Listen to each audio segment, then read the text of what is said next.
I'd like to ask each of you, as you focus and you're passionate about roles embracing sustainability, working with varied industries across multiple countries and regions, let's begin with each of you introducing yourself and also highlighting your own particular focus within the sustainability space.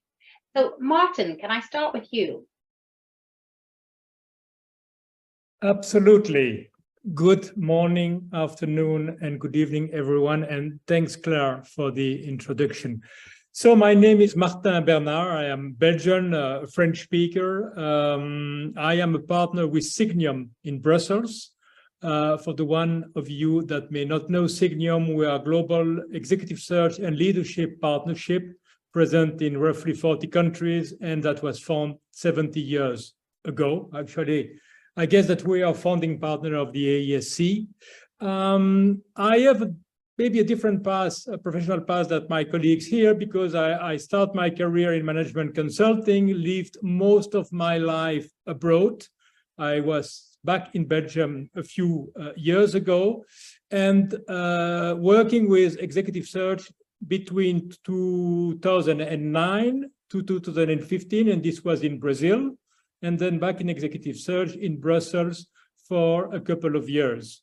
My interest with sustainability has been along the last 20 years. I would say I started in management consulting, working on corporate sustainable responsibility in business development related to different teams.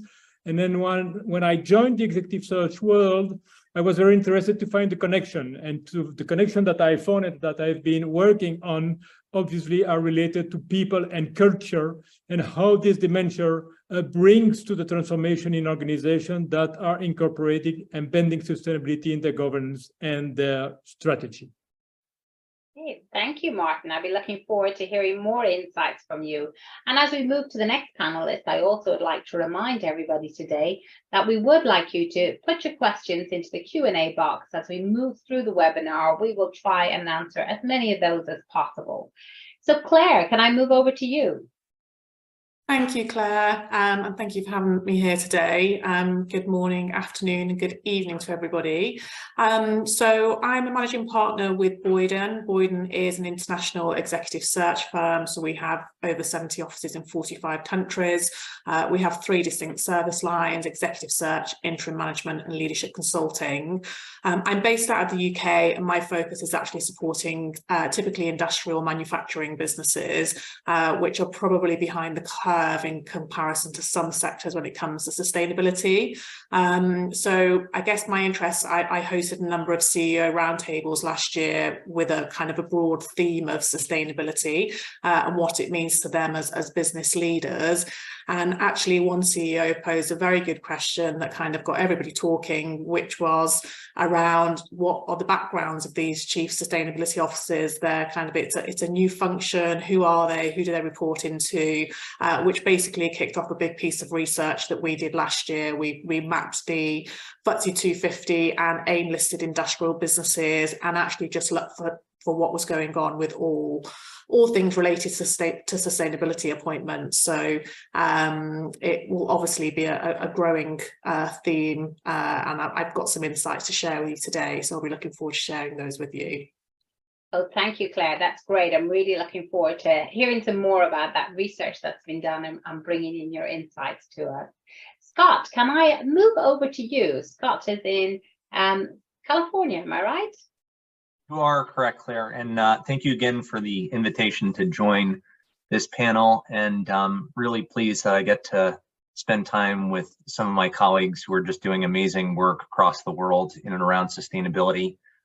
My name is, again, Scott Atkinson. I'm a partner with Heidrick & Struggles. We are a global executive recruiting and leadership advisory firm with offices all over the world. Within Heidrick, I co-head our global sustainability practice, where we place chief executive officers, board members, investment professionals, sustainability leaders, and other senior executives within companies, funds, organizations that are focusing on solving critical global challenges, many of which focused on sustainability. In that vein, we've had the good fortune of working with clients that span from Patagonia to Impossible Food Institute, to larger Fortune 1000 companies. Before I took this leadership role on about 7 years ago, I was leading our global venture capital practice, where I worked with disruptive technology companies. And also worth mentioning, a couple of years ago, I went back and got my master's in environmental science and policy from Johns Hopkins as part of my transition into sustainability. So if anyone out there has questions around conservation biology, we can take that offline. And one other thing, I have the great honor of volunteering as a board member with the Jane Goodall Institute USA, which is an organization that helps advance the vision and work of Dr. Jane Goodall. Again, really honored to be joining you all today. Thank you, Scott. Very impressive, and we look forward to hearing more from you as we move on in the webinar. Heidi, over to you now. Hi, good morning, good afternoon, and good evening, everyone. I'm Heidi Teaslow. I sit in Nashville, Tennessee, and I'm a director with Stanton Chase. We're also a global executive search firm. I started with the firm about 5 years ago after a career in nonprofit, actually. I worked for our local food bank. So really that piece of ESG that's around community impact is definitely a huge passion of mine. In the ESG space, I do head the North America ESG practice group and part of our global practice team. So not only are we helping our clients, identify, recruit, and hire and onboard ESG talent, but we also are part of our internal ESG agenda for Stanton Chase globally. So I'm happy to be here.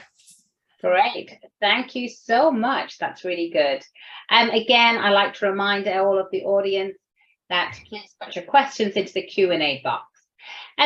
So Claire, let me start with you. And I know you alluded a little bit to the industry that you're in, but I would love to understand that, sustainability is a hot area, and we've seen a lot of growth and disruption and change.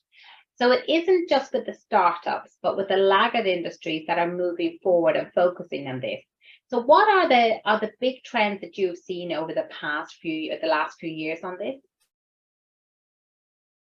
So I think industrial businesses are often in a unique position in that the service or product or solution that they provide is not easily bought elsewhere. So where other sectors, consumer sectors, for example, change could be driven by the consumer, it's more difficult in industrial businesses.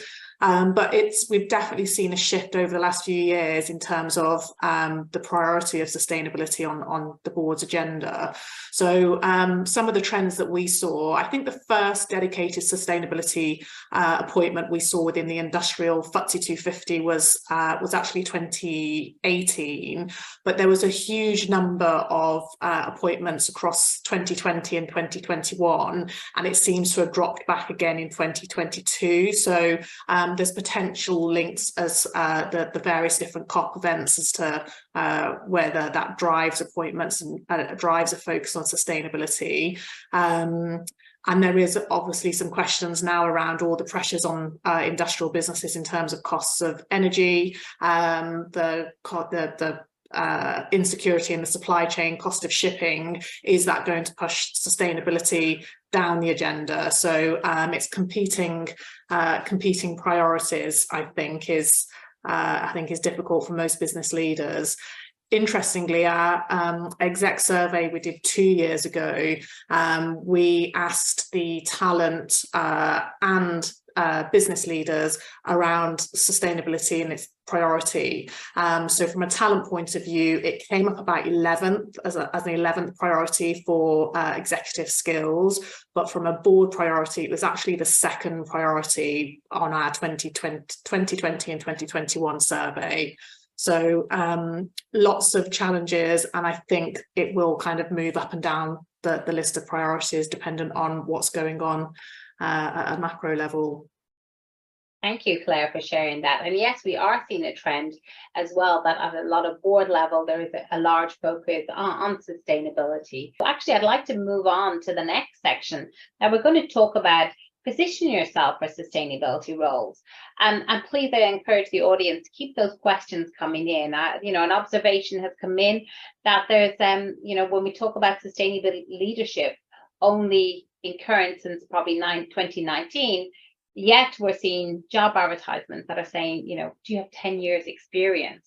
And so I would love to hear a little bit more, Claire, from you about transitioning or starting a career in sustainability. What are the different routes open to candidates? So I think this was really interesting, and it was actually one of the questions posed to us at our roundtables last year. Who are these people? What are their backgrounds, their qualifications? And actually what we learned was, as Scott touched upon earlier, there isn't a kind of dedicated path that takes you to a chief sustainability officer. The role is different in different businesses. So sometimes it will sit with governance and risk. Sometimes it will be hidden away somewhere. So I think anybody, it's, as Martin touched upon, it's a great time actually to start. If you're interested in sustainability and interested in making a difference, there's probably no better time to start equipping yourself to inquire after these types of opportunities. And like you say, there's not candidates out there with 10, 15 years experience dedicated to sustainability, because actually not many businesses have been paying attention to sustainability, 10, 15 years ago in the way that they are now.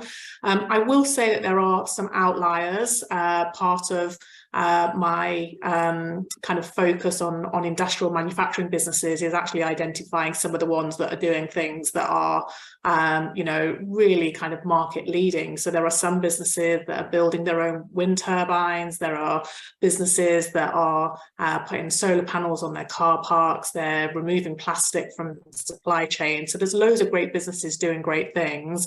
I think from a candidate point of view, if you're pursuing a role, a dedicated sustainability role, you really need to think about the sort of business that you're going into and how much of a priority it is of the board with regards to sustainability. So is it a tick box governance and risk thing because Scope 3 reporting is putting big challenges on FTSE listed businesses? Or is there a cultural desire across the whole leadership team and across the whole business to actually pursue all the opportunities presented by creating more sustainable business? This is a long-winded response to your question. Sorry, Claire. Absolutely not. No, it's very interesting to see, because lots of people are focusing on it, and Scott, probably you're one of the few people that I know that actually have taken a degree in this area. So you were probably leading whenever you did that at first. But Heidi, what about this? What insights are you seeing? Because we've heard from Claire, and she's based in the UK and Europe. So let me hear from